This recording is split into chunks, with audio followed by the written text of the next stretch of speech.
Hey everybody, how's it going? Welcome to episode 8 of my show, Wrestling with Brent. Uh, I'm going to be going over the AEW Dynamite show from Saturday night. Uh, so sorry for the late video. I actually shot this originally Sunday night. Had some issues and I tried to go back and fix it. Next thing I know, I sat up 9 hours working on it. Ended up having to delete the whole thing. This is now my fourth time doing this video over again, straight from scratch. Uh, I've decided to no longer review NXT or anything WWE related as like a whole show, but I will talk about WWE, certain things in it, and um, headlines or newsworthy topics on WWE, but I'm only going to be doing full reviews of anything AEW related, AEW Dynamite shows and AEW pay-per-views or the AEW special events. Um, I'm just really frustrated with WWE right now. Um, I'll go ahead and get a few things out of the way. Some of the headlines in WWE and wrestling. Uh, sure, everybody knows by now on Saturday night, Karrion Kross beat Keith Lee to become the new NXT champion. Uh, Turns out, right after the match, it come out that Karrion Kross is injured. He got hurt during the match. I thought he looked hurt during the get hurt during the match, but I wasn't 100% sure because he just seemed a little funny acting. Uh, he did get hurt. He's got a separated shoulder. He's going to be out at least. I think it's good 4 months is what all the wrestling reporters are saying. 4 months at least. Uh, so he's probably going to have to vacate the title and give it up right after he won it. And they just gave him this big monster push, and he was dominating everybody and doing good promos, and just killing it. And now he's hurt. Uh, wow. NXT just can't catch a break. Uh, and I guess leading to this now, you all know why they let him beat. Well, you know the main reason why now what they did with Keith Lee, why they went ahead and let him lost. I was glad Karrion Kross won, uh, but I didn't like. But really, Keith Lee didn't really get to have all that big of a good title reign. He only got to carry the title for about a month. So, but the way they had booked and built up Karrion Kross, I mean, there's no way he could lose that match. I mean, it'd just be ridiculous. So, of course, uh,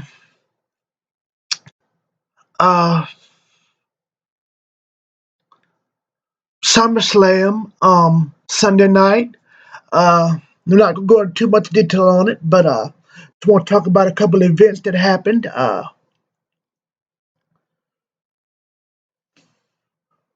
Well, during SummerSlam, they advertised Keith Lee as being on Raw on Monday night. So I guess that's another reason why they went ahead and let Karrion Kross beat him because they was going to call up to the main roster. I did watch Raw, unfortunately. Uh, this is why I'm so upset with WWE right now in NXT, even NXT. And I'm going to go on a little bit of a rant. Um,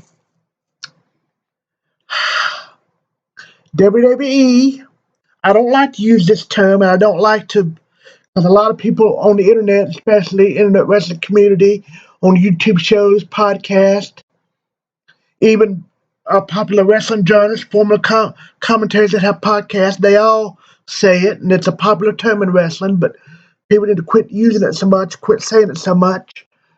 Uh, but it looks like Keith Lee may have already been buried um, on the main roster. His first night in. Uh, it's just really awful.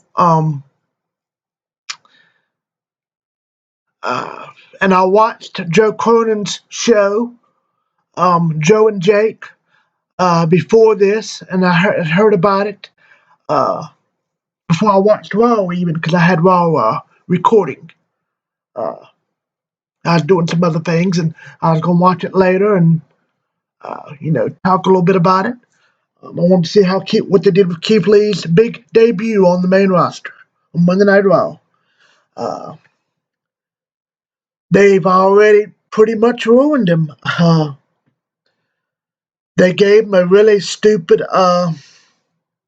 entrance music. Uh, they actually gave him one of his old themes, and they actually what I'm saying is they used music from one of the old video games from the either 2K18 or 2K19 video game, and put it with the new music and mashed it together, and that was Keith Lee's music. Uh, the outfit they gave him, he looked ridiculous. Um, he basically had a skirt on, a woman's skirt on. Uh, all these different funky colors that just looked weird. Uh, he come out, of course, they don't let them do their own promos in WWE. God forbid the wrestlers do their own promos. Uh, he cut a promo, and it was terrible, made no sense, was very dull and bland and ugh. And he was talking slow and like he got confused and he didn't know what he was saying. In his mind, he's probably thinking, why am I out here saying this garbage? I don't even believe this garbage. Uh, and he got to wrestle a little bit. And when he did wrestle, he wrestled slow, kind of sluggish. He doesn't wrestle the way he wrestled in NXT, the way he usually does. Keith Lee is a freaking beast. Uh, he's a monster. He should be running through people. Even Randy Orton, he should be giving Randy Orton a run for his money. Uh, so it was just very disappointing. I was very disappointed. I had a feeling that most likely they would bury Keith Lee, but I didn't think it'd take this long for them to do it. Um, it's not Keith Lee's fault. It's creative. It's Vince McMahon mainly. Uh, he just doesn't like NXT. It's apparent. What he's done with it since it's got on USA, he's took it over, and I'm sure Triple H and Shawn Michaels still have to say so, but Vince is running the show, and you can tell Vince does not like any NXT talent. Um, and it's ridiculous the way he treats them. He's pretty much killed every NXT talent since they got called to the main roster a year or so ago, at least. Uh, Shayna Baszler, he killed her instantly, it seemed like. Uh, you're at least now finally starting to see her on TV more. Um, it's going to take, it's probably not going to, might be even next week. Now that I'm saying he's going to kill Bianca Belair soon. He'll bury her. Um, gosh, I mean, he just made all the NXT people look like a joke. In NXT, they were so good. It's ridiculous. Absolutely ridiculous. Uh, what they should do is take everybody that everybody's got caught up in NXT in the last year or two, the main roster, just take them and put them back down in NXT, just send them back down, because if Vince ain't using them right, he ain't gonna do it. He's gonna screw them over like he's been doing. He needs to put them all back on NXT. That would help NXT out and help get their ratings up and bring in some much needed star power and some just faces people hadn't seen in a while, and it would really help NXT, the overall feel of the show and all that. Uh,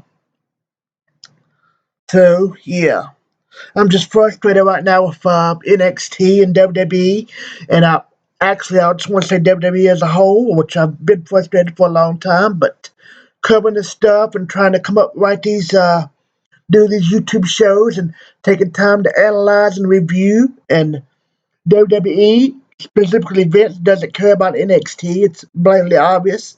So why should I take the time to put my time and energy and devote the research and time and effort into it that I like to do, and give people the results of this pay per view and my review of it when, even though it was a great pay per view, 8 out of 10, Vince McMahon obviously could care less, so why should I waste my time on reviewing it? Uh, it's just ridiculous. I just, uh, and really going into Raw, and I knew they would screw it up. SmackDown was terrible Friday night. But AEW Dynamite, which I'm getting ready to review here in a minute, was fantastic. I loved it. I give it an 8 out of 10. I think it might have been one of their best shows ever. Probably their best show since the pandemic started. Uh, I loved that show. And then I watched, after Dynamite was over and all, I watched Takeover later on in the night, and I loved Takeover. It was very good. Just like AEW, all the matches were good. Uh, I really enjoyed it. Would give it an 8 out of 10. Um, saw a new champion crowned and carrying cross. Uh, can't remember if I said this earlier or not, but I'll just repeat it again if I didn't say it earlier. Karrion Cross is out. Is again, he's hurt. Uh, that's what the reports are, and it's a serious injury. He's about 4 months, severe injury. So NXT's new attraction that was dominating and really just tearing it up, really just doing it well. Interest promos and everything, matches are just gone. So yeah.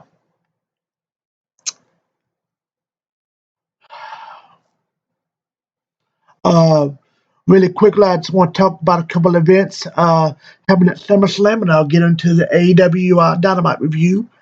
Um, by now, most people know uh, couple of things that happened during SummerSlam.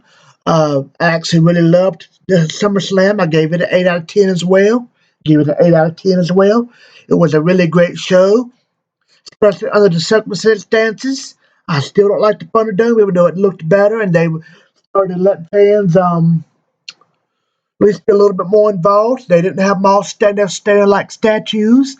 They had some, like they unfroze them, and they had them let them put their hands on their head like oh, and a lot of them was waving and cheering and stuff with their hands. So I liked that. Uh, they still didn't give none of them audio. They had that piped in audio mess, which I hate. And now they're sweetening it up when it's just giving it more loud and making it much more obvious, and it's terrible. I hate it. Uh, it just really kills NXT in general.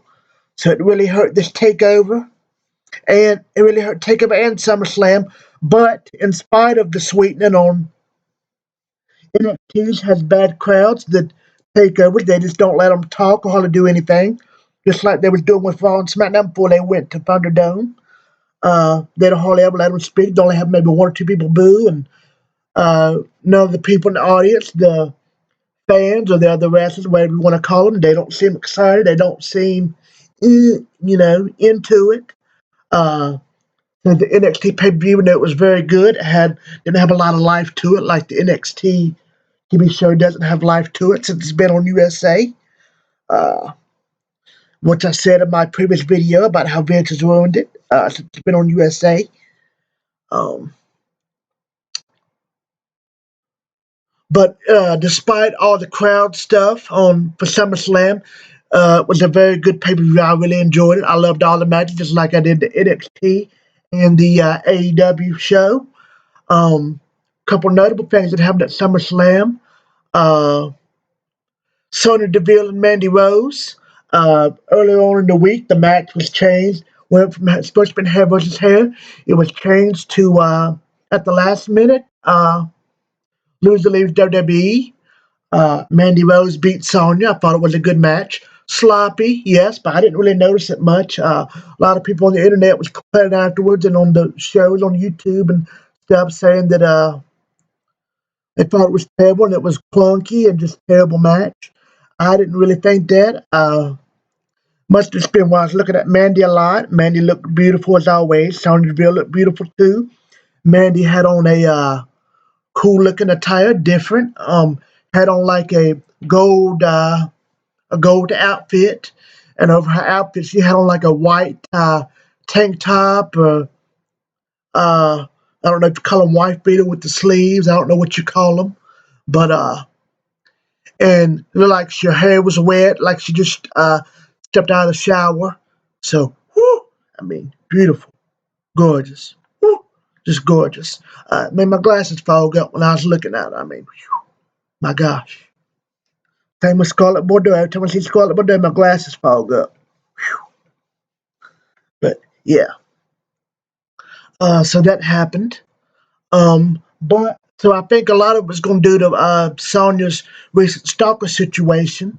But I've also heard that she wants to get into acting and she wants to be the new star, the lead role of the new season of Batwoman coming up on the CW. Batwoman, Batgirl on CW.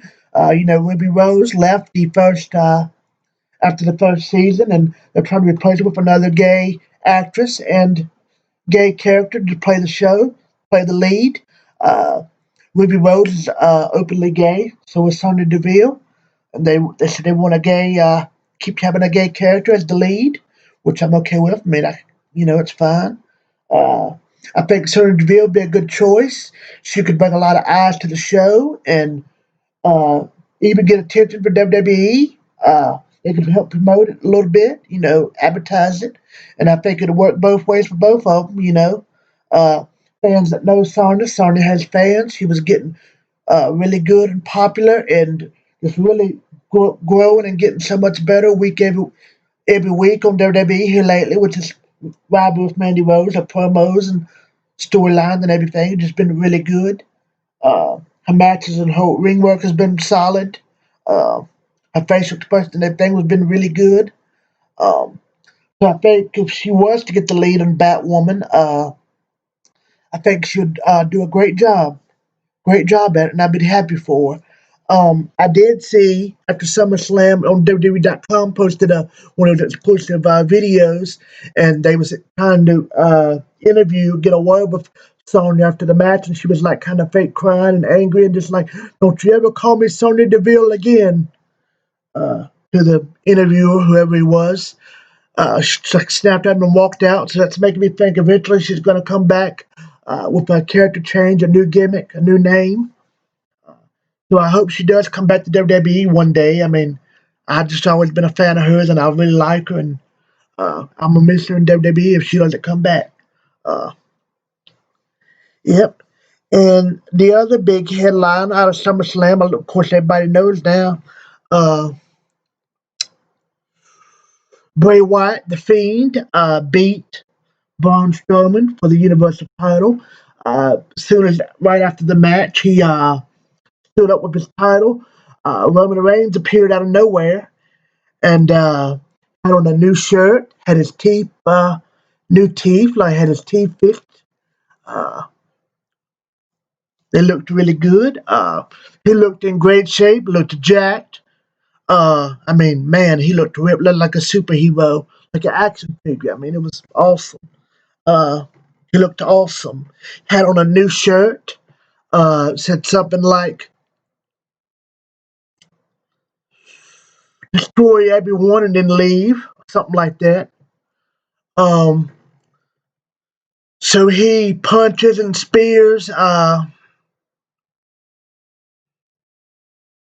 one with a rod, White, one or the other, and he basically pretty much punches and spears one of the two or one or the other, and basically beats the crap out of both people, pretty much.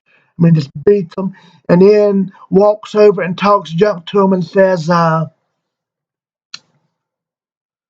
something like, "You're not the monster you are without me. I made you. and he says, "You're not the Fiend without me. You're not nothing special," or something like that. Something like that. I can't remember the exact words, but they sound like heel words to me. Uh, so it looks like he's going to be a heel. I'd love to see it happen.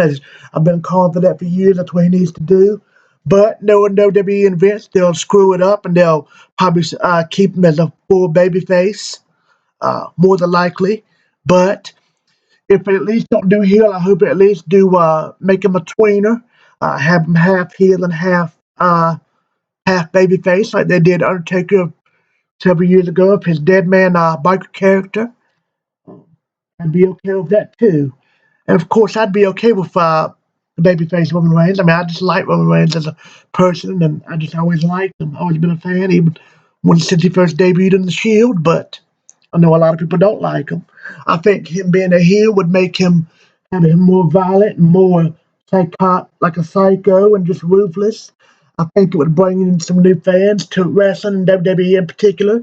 I think it'd get Roman better over with the fans and people quit giving him so much heat. You know. So we have to see. I was hoping uh he was gonna do a little something on Raw, but of course he didn't even we wasn't even didn't even have him out there. Said he'd be on advertised said he'd be on Friday, so we'll just have to wait till Friday.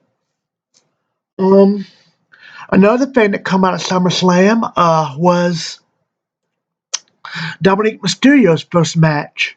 Um I I loved it. I thought it was a very good match. Um Dominic Mysterio looked awesome, very athletic. He can high fly. Looks like he's knows what he's doing. Looks like he's got Rey Mysterio's genes. Kicked some bumps, did some high spots, did some crazy stuff, and just really he really hung in there and wrestled good against Seth Rollins. He did just a great job and a great debut. Uh, I liked the match. I liked the build up going into it. The Before the match started, where they was in the locker room and his mom with him and Rey Mysterio's ex-wife or wife, uh, and he made Mysterio promise him not to interfere. And then Mysterio promised, and then the match started eventually. Mysterio had to help Dominic. The mom come out there and she stood on the entrance ramp like she was going to come down there. Rey Mysterio runs up to the ramp and confronts her and tells her to no, stay away. While they did that, Buddy and Seth continued to beat up Dominic, just beat him up pretty bad. Rey Mysterio finally gets involved. They It ends up the way it ends is the way it turns out, and I like this too. They end up handcuffing Mysterio to the bottom rope, uh, and Seth Rollins makes Mysterio watch handcuffed. Watches him. Seth Rollins get a curb stop for Dominic Mysterio and pin him right in front of Ray, and then he kind of being cocky and nonchalant and a jerk. Takes the handcuff key and drops it and walks out, drops it in front of Dominic. So he's like, hey, give it to your daddy. You know. So I really enjoyed that match. Uh, yep, so that was some big things that happened during SummerSlam. Also, another thing that happened during SummerSlam that I thought was significant, pretty funny. A fan took the time in the Thunderdome to have a sign and hold it up. It was a big sign in black and then the white letters, Fire Velveteen Dream, and everybody saw it, and they even showed it, on camera on the network during the broadcast for several minutes. It seemed like, so I thought that was funny, considering all the allegations and stuff, the situations going on with Velveteen Dream. You know, it's been going on for a while. I just thought that was funny. Um, yep.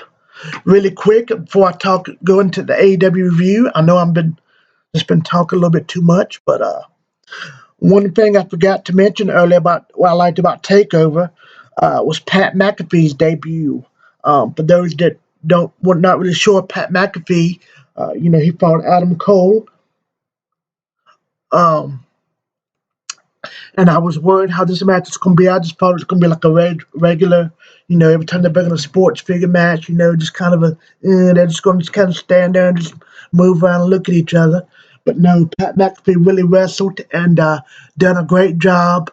Did a lot of very athletic stuff I couldn't even believe. He did a lot of high flying moves. He ran up to the top rope and did a Jeff Hardy swanton bomb, a senton, swan, whatever you want to call it, swanton bomb, Jeff Hardy esque uh, move. Did it on the instead of inside the ring, on jumped all the way to the top, all the way to the outside, landed and took out everybody, took out all of the Undisputed Era, took out Adam Cole. I mean, it was just awesome. I couldn't believe it. Later on in the match in the ring, he done a back. He ran up the ropes and ran up the turnbuckle and jumped off the top turnbuckle and did a backflip, moonsault, and landed on his feet. Uh, Adam Cole looked like he was in shock, couldn't believe it. Like, what the? And all the fans and the announcers said the same thing. I was in shock. I hollered and marked out, just like I did when he did the Swanton Bomb. I couldn't believe it. I was like, wow, that was great. Uh, so just a very good match. Pat McAfee, I must say, he proved me wrong. He did a really good job. This whole feud has been good. The promos leading up to it and everything. Even though I thought the initial encounter to set it up was not very good. It was okay, but it wasn't terrible, but it wasn't very good. But glad they had a great match. If there's anybody that could give him a good match, have a good match with him, it's Adam Cole. Adam Cole's a superstar. He's the real deal. He's money. Uh, he's one of the best wrestlers it is. I mean, he's great. Uh, 9 times out of 10, you have a match with Adam Cole, he's going to help the other guy, make the other guy look good, and he can just bring the best out of his opponent, whoever he's facing. No, this was proved right. Um, so yes, very good match. I loved it. As I said earlier, NXT Takeover was an 8 out of 10. Uh, SummerSlam was an 8 out of 10. The AEW show, of course, 8 out of 10. So all in all, Saturday and Sunday were just great nights for pro wrestling. It really was. Um, Best it's been in a long time, if not ever, when they've had two shows, with a day or two of each other, 2 or 3 shows going on, and they was all pretty great. Um, Especially given these special circumstances that happened during all 3 of these shows, which I've already mentioned, the fans and whatnot. So it's a very good night for wrestling. So even for people that don't watch NXT and don't follow it or don't care to follow it, if I highly suggest you take the time to watch Takeover. It was very, very good. You will like it. I'll be surprised if you don't like it. And you should watch SummerSlam as well. It was very good. And of course, watch Dynamite. It was excellent. Um, yep. So now I'm going to quit my rant and everything about WWE and the WWE crap. Now I'm going to go AEW Dynamite review Saturday night, and I'll try to wrap it up and be quick, and I'll be done. So hang in there with me if you're still watching. Uh, all right. First match of the night to open it up. They didn't even have entrances. They just started straight up with the match, and it was a very good match. FTR versus Private Party. I've always been a Private Party fan ever since I've seen them first in AEW. They're a really good team. They seem like they get better and better each match they do. They're both talented, very athletic. Um, Mark Quinn sells well. Isaiah Cassidy does too. Uh, they can cut promos. They're good go. They seem like good going guys outside of wrestling, in wrestling, and outside of wrestling. Have good personalities, fun-loving guys. Like to have a good time and can wrestle and make you laugh and get you excited. And you can just tell they love what they do. And I love Private Party. They're just a good tag team. I really love FTR. They're a whole lot better now as FTR and AEW than they was that watered down mess of the revival. Um, like I said before about FTR the Revival, when they want to call them. Uh, when they was the Revival in NXT, they was really good, put on great matches. When they got to the main roster, of course, like I was saying earlier about NXT talent, that's pretty much terrible and made them to a joke pretty much. So Vince McMahon strikes again. Uh, what else is new? Uh, this was a great match. There was at times I thought Pride Party was going to win, but FTR won. Uh, I'm going to talk a little bit about the match, and then I'll give you going to the next. Quinn hit a springboard off the top for a 2 count on Dak next. Quinn then got an inventive pin for another near fall. They traded some near falls as Dax bridged out of a pinfall. Then Cash took the tag and he hit a spine buster after a series of leap falls for a 2 count. Dax was removed from the ring and Isaiah missed a dive and fully pulled Dax away from him. Quinn was left alone and Cash posted him before tagging Dax. They hit the Goodnight Express and that was the end of it. Very good match. After the match, John Moxley cut a promo on MJF. This was very good. MJF cut a promo from his headquarters. This was very hilarious, very funny. I died laughing. MJF was just so great, such a great heel and great on the mic. His character, even though I don't really think it's a character, it's just really him. That's really how he is. What makes him good, he's so real. You really believe and feel what he's saying, it seems like. He makes you believe him, makes you believe it. He was wearing a neck brace. He wasn't happy about Moxley. He had a lawyer with him, his lawyer, and earlier in the week he had a thing on Twitter and social media saying he got his lawyer to drop a petition to ban the paradigm shift from AEW. So that Moxley can't use on him at all out. So it was pretty funny. He was acting like he was going to cry, like he was going to cry. His face was welling up, tightening up, like he was going to cry, had tears. His face was all red, like he had been crying, was going to cry. He had a walker with him, and he could barely walk and barely move.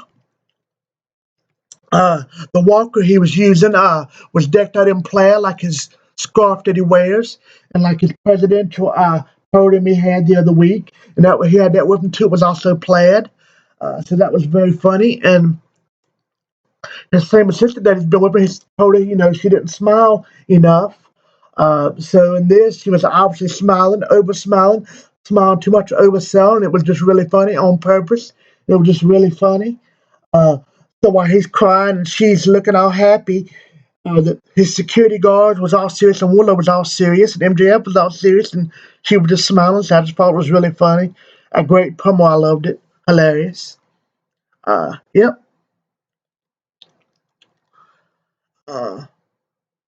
Next match, we have the Lucha Bros, Butcher and the Blade versus Jurassic Express and Natural Nightmares. This was a very good match. I liked it. QT took a kick from Phoenix and a sling blade from Penta. Then Dustin Rhodes nailed a Canadian Destroyer on Phoenix. Phoenix and Blade started bickering back and forth, and Penta pushed Blade into a roll-up pin for Jungle Boy. That was the match. Jurassic Express and Natural Nightmares got the win. Eddie Kingston came out and everyone said that everyone needs to pay attention.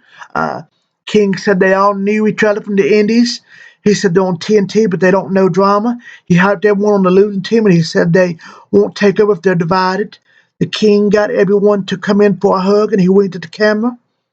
And basically planted the seed and gave a hint that it's going to be a new faction with Eddie Kingston,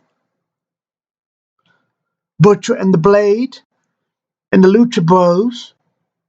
So I wouldn't mind saying I think that'd be a really cool little faction. My opinion.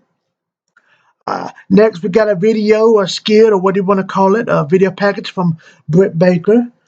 It was good, funny. She had Kip Sabian put up before in the video. They also took some time to swap some spit and or make out a little bit. And of course, they referenced it in the video saying, "Why are you always making out and swapping spit or whatever all the time? So much, too much. Stop. Get a room." I believe is what they said. And they just kind of laughed like they've been doing. They have actually been doing that a lot on Dark and on the regular TV show and on YouTube and stuff, like on the Being the Elite and just over the different AEW events. It's been on YouTube, the little vignettes and little video package stuff on YouTube. Uh, Can't remember if I've seen them on Being the Elite lately, to be honest with you, in a while at least. Uh, so I liked it. Britt Baker offered to keep 75 before the year of free dental work to join their team against Big Swole. What sold them was Baker Bowen and free makeup from Rebel. Her name is actually Reba now in AEW. She was Rebel in TNA. It's like Britt Baker's assistant in AEW, so it's pretty funny. It was a good little vignette. Uh, Next, we have the Orange Cassidy interview. Tony Schiavone introduced Cassidy, who came out with best friends. Cassidy didn't get one word out before the champion came out. It now says Demo God on the video package. Thought that was funny. He got full power and took his time before speaking. He also had a little bit of the bubbly. He congratulated Cassidy for beating him last week. He said it's rare to get beaten in AEW. He's only been pinned 3 weeks. One of them was to a guy who puts his hands in his pockets. Jericho said he's proud of Cassidy because this proved that he's learning. Now Cassidy has proven that he has what it takes to be a main event star in AEW. Jericho wanted to give Cassidy a toast, and he offered a rubber match at All Out. Jericho booked a first time ever heard of or seen before. The best time ever been attempted, done before. Mimosa Mayhem match for All Out. Then the Inner Circle beat Cassidy down, and they waterboarded him. They beat him over the head with a ball, a little bit of the bubbly, and poured it down his throat, forced it down his throat a lot. It was very funny. Actually, quite brutal looking. It was very cool. Yes, I liked that. Nice little touch. Uh, the Mimosa Mayhem is basically going to be you have to throw your opponent. The opponent is going to get thrown, whoever that is. Whoever which one, the two wrestlers in the match, Cassidy and Jericho, they're going to get thrown into like I guess you call it a tub or a fountain or a bucket or whatever you want to call it of orange juice and a little bit mixed with a little bit of the bubbly. And I'd say probably some vodka, pretty much vodka and orange juice, mimosa. I'm sorry, champagne and orange juice, mimosa. So yes, a little bit of bubbly and orange juice, mimosa. So there you go. Should be entertaining, pretty funny. Usually anything with Jericho is always entertaining and good and funny. And I think Cassidy do a great job and they'll have a really good match. I'm really looking forward to that match. I think it's going to be fun. Good match. At All Out. All right, so now we have Dark Order versus the Elite. This was a very good match. Uh, Dark Order hit a stub off the top for a 2 count. Matt was getting choked while the referee was distracted. Then Angel jumped right into a double super kick from the Bucks. The Bucks had assisted Indy Taker, and then Omega nailed the one winged angel for the win. The Bucks Indy Takers, basically the finish move off of the on the roster, Undertaker like tombstone. Very cool, and I love Kenny Omega's one winged angel. After the match, they basically teased more of Omega's heel turn which might happen. Omega hit another powerbomb after the match. He killed a dude with a chair, but the Bucks had to stop him. Omega had that crazy look in his eye, where he looked like a psychopath. Was in a trance, euphoric, dazed-like, very angry, crazy looking, like a killer, just a wild, mean, ruthless looking, and I liked it. I thought it was really cool. Yep. Next, we have a quick squash match. And I thought it was good for what it was. Darby Allin versus Will Hobbs. I love Darby Allin. He's my favorite wrestler in AEW. I like Will Hobbs. If I'm not mistaken, he was either trained by QT Marshall and Cody at their school at QT's gym, QT's school, or he was trained by Sean Spears' school. They had said it on Dark recently. I watch AEW Dark. I like it. You get to see people you don't see much on regular TV, on a regular show. You get to see him on Dark, and Will Hobbs has been on there a lot. And he's big, strong, athletic. Seems like he's gonna have a lot of talent and gonna be really good one day. He just needs more ring time, more ring work, and needs a little bit more season. I think he could be really be an addition to the roster one day in AEW. Allen started out by drop kicking Hobbs out of the ring before the match started. Then the bell sounded and Hobbs muscled Allen around easily. Allen sold for the much bigger Hobbs. Darby countered a slam from Hobbs and climbed up to the top for a coffin drop. He won with that move. Of course, coffin drop. Darby Allin won. Um, After the match, Taz got up and cut a promo on him. He said there was another Darby that was joining their group, their faction, their stable, whatever you want to call them, with Taz, Brian Cage, and Ricky Starks. There's an announcer's like, "Oh, who is that? I didn't know this. I'm surprised about this. Who could it be? I wonder who." And it had everybody wondering, and even myself and all the announcers wondering. That's cool. They talked it up a little bit. Taz talked it up a little bit, and you saw a guy, and it was Ricky Starks. And Ricky Starks actually had on Darby Allin's face paint, and he did an impression and basically mocked Darby Allin at first. It was pretty funny. Uh, yes, I liked it. Um, Brian Cage jumped in the ring and took Allen's head off with the FTW title. Then Starks got in the ring and cut a mean promo in Allen's face about how he'll always be better than him. Then Starks hit a coffin drop on Darby Allin from the middle rope. And I liked how Taz made a mention of, he said, Ricky Starks, you see that he's not doing it from the top. He don't have to do it from the top rope like Allen does. He can do it from the middle rope because it's cooler and he can pull it off. He's so bad, such a bad tail. So I thought it was cool how he talked it up a little bit. You know, something different. I liked it. It was a good promo and a good segment. I liked it. Good match too. During the commercial, Sammy Guevara came out to cut a promo on Matt Hardy using the cue cards. Hardy came out and destroyed him during the picture-in-picture. When we got back from commercial, Hardy was destroying Sammy's back folding chair. Hardy used the correct chair, then he put Sammy Guevara through a table. Hardy picked up a chair just like the one Sammy threw at him a week or so ago. We had talked about this before. It's just all tying in together. The referee ran down to stop him from killing the Spanish God. It's not over until I end him, is what Matt Hardy said. I really liked it. They're just still building up this Matt Hardy feud, and Sammy Guevara, got some heat when he threw the wrong chair and busted Matt open, last week. So I really like it. I like this new Matt Hardy, this more dangerous, methodical side of Matt Hardy. I really like it. Hardcore style Matt Hardy. I like it. Just like this new kind of hardcore, methodical style of Kenny Omega. I like it. Uh, yep. Next, we got a video package of a challenge to Hikaru Shida All Out from Thunder Rosa. Thunder Rosa is one of my favorite women wrestlers. She's the current NWA Women's Champion. For fans that don't know, people who don't know about her, she's a very good wrestler. She got her start in Lucha Underground. I've been a fan of her for years. I was a big fan of hers in Lucha Underground. Uh, so I'm really looking forward, excited to see that match. I've spoken to her a couple times on social media. She's very nice. She's like a very nice person, sweet person. Seen her interviews. She's just a super nice woman, super nice lady, and I hope that she has a really good match and gets sheeted all out. I believe they will have it tear it up and be a really good match. I'm really excited for it. And I hope Thunder Rosa gets signed by AEW. I love to see her in AEW. She's a great wrestler and deserves the opportunity to be shown more and be on TV and be noticed and people have her know her name and all, and be recognized a lot better than she is. Yep, being a lot better recognized than she is right now. Uh, yep. So I'm looking forward to that.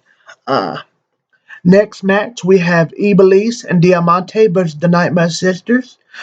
This is for the finals of the Women's Cup tournament they've been doing on YouTube show, which a lot of people hate on and crap on, but I like it. I've enjoyed the tournament. I enjoyed it. I thought it was a lot of fun. Um, Evilise and Diamante have turned out to be a really good tag team.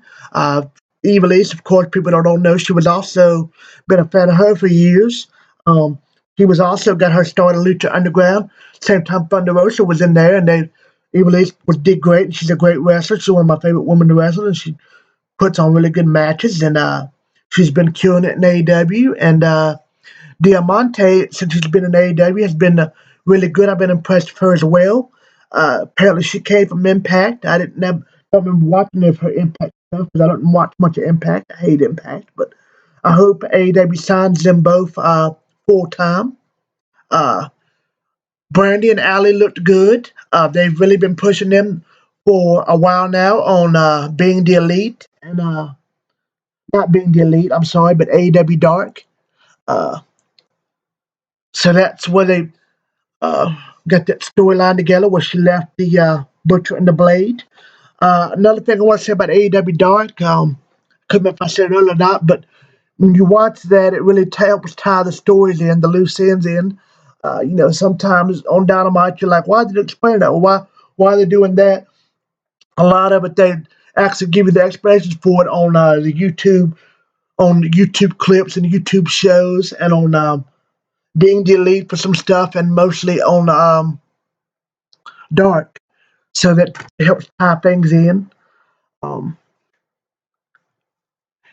yep. So this was a very good match. Everybody and their grandma, even myself included, thought Brandy Rose and Allie was going to win. And I want to say this very quickly before I move on to review. A lot of people crap on Brandy Rhodes, and I don't like it. I don't think it's fair. She's beautiful and seems like a nice person outside of wrestling.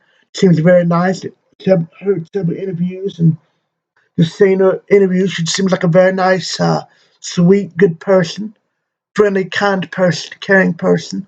And fans and people on the internet and the internet wrestling community and Twitter and YouTube on YouTube shows and podcasts just talk about her terrible, and I just don't think it's right. I don't think she's as bad as the wrestler as most people say she is and think she is. I think she's actually pretty good.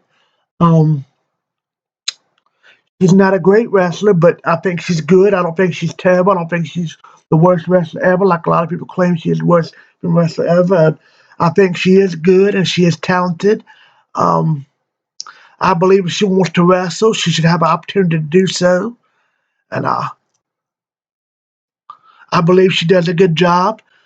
People also need to remember that, she was a ring announcer in WWE for years under the name of Eden. So she hasn't always wrestled and hasn't wrestled very long, maybe just a few years. So she's still learning, and she's still got a whole lot of time to get better, and I think she will get better. She's really gotten better over these last few months, couple months in AEW with this new team with Allie, and I think they both gotten really better as both individual wrestlers and as a team. Brandy Rhodes looked good in this match. She did a nice spear. Allie looked good and wrestled good as well. Um, and also, real quick about Brandy, people say make fun of her, in podcast stuff. Say, oh, she's how come she's got to be involved in everything? She's got to be on every show. She's got to be involved in everything that Cody does. Um, she's got to be involved in every match. She's always got to have something going on. She's got to be in the middle of everything. Just put her nose in everything. They said she's not even talented. She's not good at anything. The only reason why she's there is because she looks beautiful and because she's Cody's wife. And I think that's bull crap. People need to stop. Yes, she is Cody's wife, but I think she does have talent. She deserves to be given the opportunity to show it too. So I just feel like a lot of people online and on social media and podcasts and different things crap on Brandy Rhodes and put her down and talk about her terrible. And I just don't think it's right. I just get tired of hearing it all the time. Uh, so that's just my opinion on that. Um,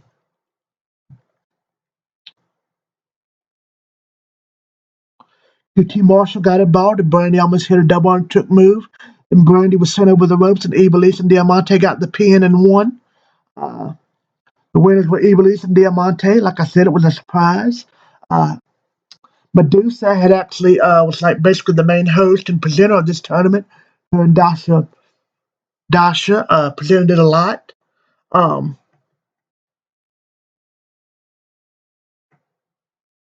After the match, they celebrated next to the cup.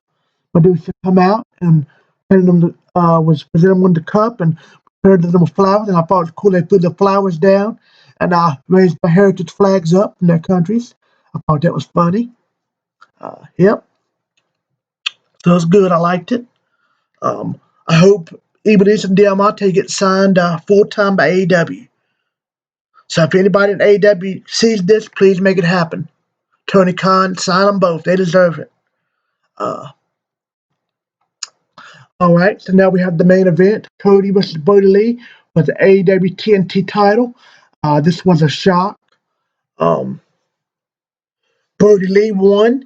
He beat Cody, but not only did he beat Cody and became the new champion, TNT title champion, but he dominated Cody. I mean, he beasted on him, whooped him. I mean, tore him up. I mean, he ran through him. Uh, Brody started out by taking control. Cody sold for him. Lee nailed two super kicks and got a 2 count. Brody hit a powerbomb next, and Cody wasn't putting up much of a fight at all. Then Cody took a discus lariat for the win from Brody Lee. Uh, After the match, the Dark Order destroyed Cody. They destroyed Arn Anderson, beat the crap out of him too. Sent Cody off on a stretcher. Um, as the doctors and I was wheeling him up on the ramp, up the ramp, right at the top of the ramp. Dark Order throw him off the stretcher onto the floor. Cody's, obviously knocked out, passed out on the floor. Um, like I said, they beat up on Anderson too. They bring QT Marshall out and beat him up. They bring Dustin Rhodes out and beat him up. Uh, can't remember if they beat up Alley too, but maybe they did. But if not, maybe they did. I can't remember. That's the only part that I can't remember.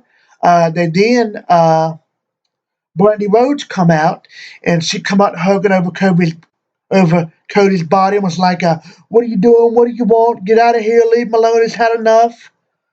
This is ridiculous. You don't need to do this. Stop! Please stop." Uh, Brody Lee, after like Terry wasn't going to touch her, he glances back over at Anna Jay and turned around and glances back at Anna Jay. Anna Jay has a sick smile on her face, and she sneaks up behind Brandy Rhodes and grabs her and chokes her out. She chokes out Brandy, and she puts Brandy right beside Cody, passed out. They both passed out beside each other, and they're both holding hands. I thought it was funny. I thought it was a nice little touch, a good way to end the show. Uh, yep, so there you have it, Brody Lee, your new TNT champion. Uh, so another thing, like I was saying earlier, people, and I need to do this too, but people need to quit throwing around this word, fans and people that review wrestling and old-time wrestling fans and old-time wrestlers need to quit, people in the internet wrestling community on social media need to quit using this word, wrestling term, buried. They use it too much. It's said too much. Oh, Brody Lee's been buried. Uh, that's what everybody thought when he lost to John Moxley in that really good match they had for the championship.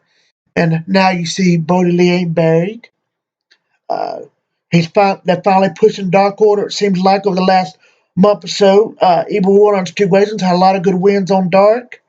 And Alex and Alex Reynolds and John Silver's been used a lot for comedic effect on being the elite with the Young Bucks. They've really used them nice on that and made them funny characters on the show, on being the elite show. Uh, so I think they're finally starting to make the Dark Order more menacing and more aggressive and more methodical and more dangerous, like they should have from the start. A little bit more dominant looking, menacing. Uh, yep, so I like that. Again, very good show. 8 out of 10 for that. Like I said before, all 3 shows 8 out of 10. Great show by Dynamite. Great SummerSlam. Great takeover. I just loved it. All 3 great shows. Also, I forgot to mention really quick, and I'm gonna wrap this whole thing up. Randy Orton lost to Drew McIntyre. Had a good match. Randy Orton lost by a backslide. A backslide. Freaking Randy Orton lost to Drew McIntyre for the championship after all this build up, really all this push with Orton over the last 2 or 3 months.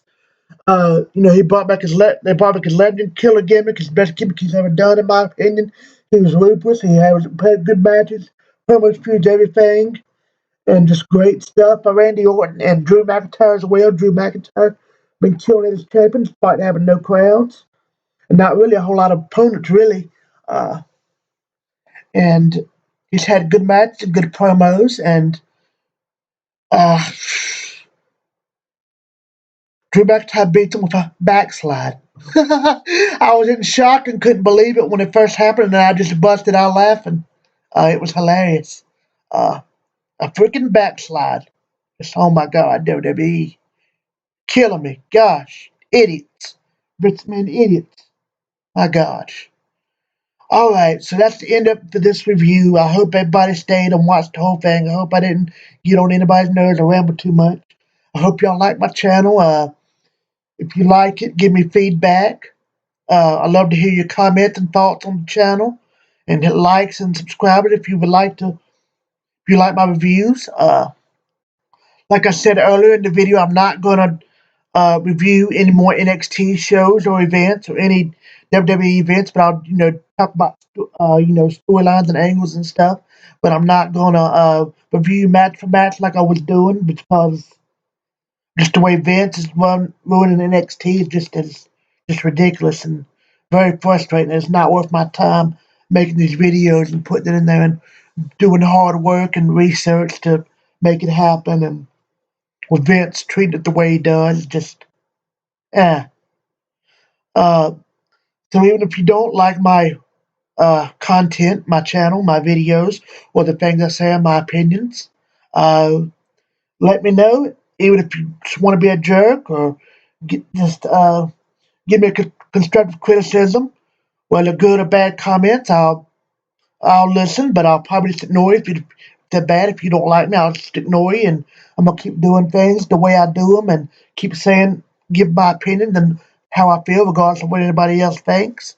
Uh, it's my show, my opinions, my views, my feelings about wrestling. So if you don't like it, quit watching me or go find you another channel to watch. Uh, so, all right, guys. Hope everybody enjoyed this episode. I'm gonna try to do another review of Dynamite, another episode of the show, uh, episode 9. Uh, I believe AEW is on a Thursday because of the NBA playoffs, so I'll try to have it either out, Thursday sometime late or out by Friday, hopefully. So I hope y'all keep watching and support me. Uh, Thank you so much. Um, Happy wrestling. Hope everyone's staying safe and doing well. See you. Bye.